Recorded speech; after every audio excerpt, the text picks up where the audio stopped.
저 안철수는 한동훈 의원의 국민의힘 복당을 공식적으로 반대합니다. 저는 그동안 한동훈 의원의 복당 가능성을 열어두고 있었습니다. 당원 게시판 의혹에 대한 명확한 해명이 선행된다면 한 의원의 복당을 반대할 이유가 없기 때문입니다. 하지만 이번에 추경호 시장 재판에 증인으로 진술한 이후 상상도 하지 못했던 반응을 접했습니다. 한동훈 의원이 복당한다면 당이 어떻게 혼란에 휩싸일지 그 예고편을 목격할 수 있었습니다. 먼저 사실관계부터 분명히 하겠습니다.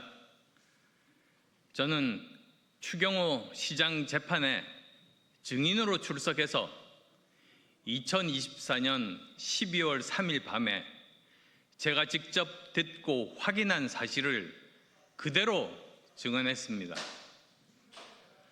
당시 당사에 함께 모여있던 분들로부터 먼저 당사로 가자고 한 것은 한동훈 대표라는 말씀을 들었고 이후 당의 공식 자료를 통해 그것이 사실임을 확인했습니다. 저는 누구를 위해서도 누구를 겨냥해서도 아닌 오직 사실만을 증언했습니다. 그런데 한동훈 의원은 마치 제가 왜곡과 선동을 한 것처럼 몰아갔습니다. 사실을 사실대로 말한 증언을 허위로 둔갑시키는 것이야말로 명백한 허위사실 유포이자 명예훼손입니다. 그런데 정작 한동훈 의원 본인은 같은 재판에 증인으로 수차례나 소환되고도 단 한 번도 출석하지 않았습니다. 할 말이 있다면 패문부제 뒤에 숨지 말고 법정에 출석해서 증언하면 될 일입니다. 지금이라도 본인이 주장하는 바를 공식화하기 위해 법정 증언하기를 권합니다. 한동훈 의원은 12월 3일 비상계엄을 막는 데 동참했습니다. 하지만 그날 밤 계엄을 막은 것은 결코 한동훈 의원 혼자가 아닙니다. 당시 우리 당 의원들도 표결 현장에 있었고 당사에 남아 미처 표결에 참석하지 못했던 우리 당 의원들도 공동으로 계엄에 반대한다는 성명서를 냈습니다.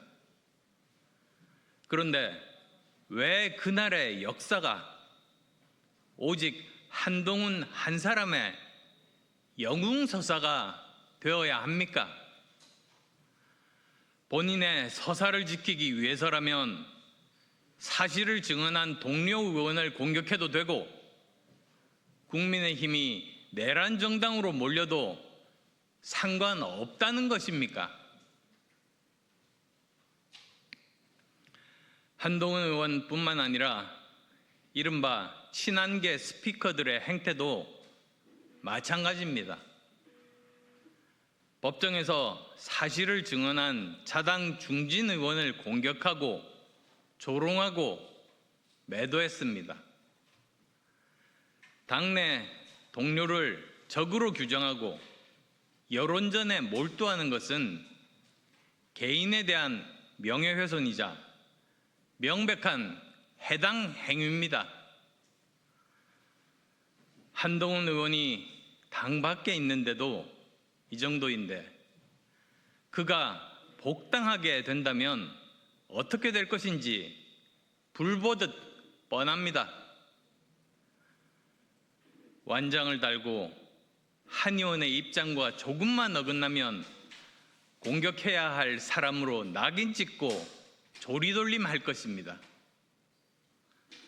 당 전체는 계파 갈등과 소모적 내전에 빠질 것이며 그 피해는 고스란히 보수 및 우파 시민 전체가 떠안게 될 것입니다. 총선 승리는 엄두도 못 내는 파국의 상황으로 치달을 것입니다. 한 의원은 이제 우리 당에는 얼씬도 하지 말기 바랍니다. 혹시 창당을 생각하고 있다면 응원하겠습니다. 다시 한번 분명히 말씀드립니다. 저는 한동훈 의원의 국민의힘 복당을 단호히 반대합니다.